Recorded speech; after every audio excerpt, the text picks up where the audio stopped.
Let me make one thing very clear. I'm a fan of the Resident Evil movies. I love them despite how every single one has been panned by critics, despite their vast separation from the games, and despite the consistently less than stellar acting. Now that being said, Resident Evil Retribution is among the weakest of the series in my opinion.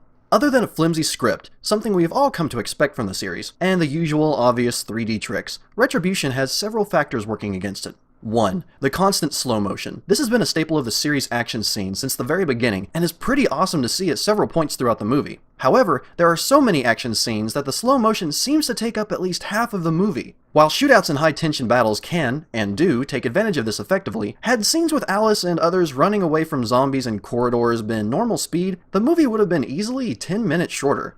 They might have looked convincing during filming at regular speed, but in slow motion it looks like Alice is taking a nice jog while being pursued by running zombies that want to chew her face off. Take away the slow motion, and you'd have a fast pace and legitimately tense couple of moments. The extra time could always be filled with dialogue, though actually no, you wouldn't want to do that, because... 2. Another staple of the series has been acting that rivals the PlayStation 1 generation Resident Evil games. Many of the actors in Retribution seem to have taken this to heart, however, and really took the overacting to new levels. The only consistently good actors with more than a couple of lines in the entire movie were Milla Jovovich, Michelle Rodriguez, Boris Kodjoe, and Ariana Engineer, who plays a little girl named Becky. You heard me right. Of all the actors in this movie, an 11-year-old is in the top 4. Of all the characters that make an appearance in this movie, the most disappointing for me was Ada Wong as portrayed by Bingbing Li. She was beautiful and ruthless like Ada from the games, but her lines were delivered as if they were coming from the original Silent Hill game. You see, when you talk like this in a movie, it can get really distracting. Come on! Not even Captain Kirk paused that much in a sentence. 3. It's no surprise to fans that there are inconsistencies between the movies and the games. We learned this within the first 15 minutes of Part 1.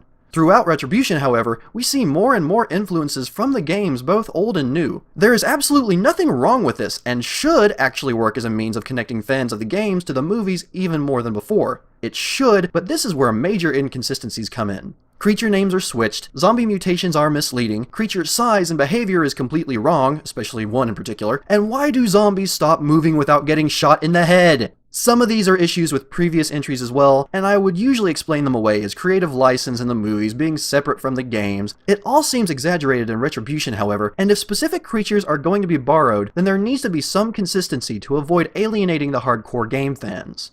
Despite these negatives, I still enjoyed this movie on account of 2 major factors. The first being the characters Alice, Luther, and Rain. Even they have their hokey acting moments, but overall the performances are great, and I honestly care about all 3 characters. The second and biggest factor of all the Resident Evil movies is the action. Dear sweet lord, can Paul Anderson make cinematic gold out of action sequences? Except for the corridor running and oversaturation of slow motion, the fight scenes are phenomenally shot and really portray the intensity of every moment, as long as no one is talking. In a series that is well known for being less than stellar, but adored by its fans, Resident Evil Retribution unfortunately falls short of the mark. It's not the worst of the series, but is dragged down by the lack of substance and problems inherited from its predecessors.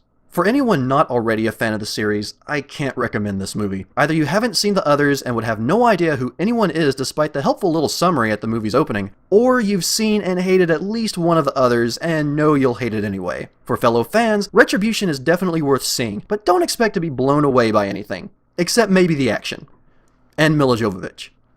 I give Resident Evil Retribution 6 drooling fanboys out of 10. I'm Papa Ken, and thank God for form-fitting bodysuits. See you next review.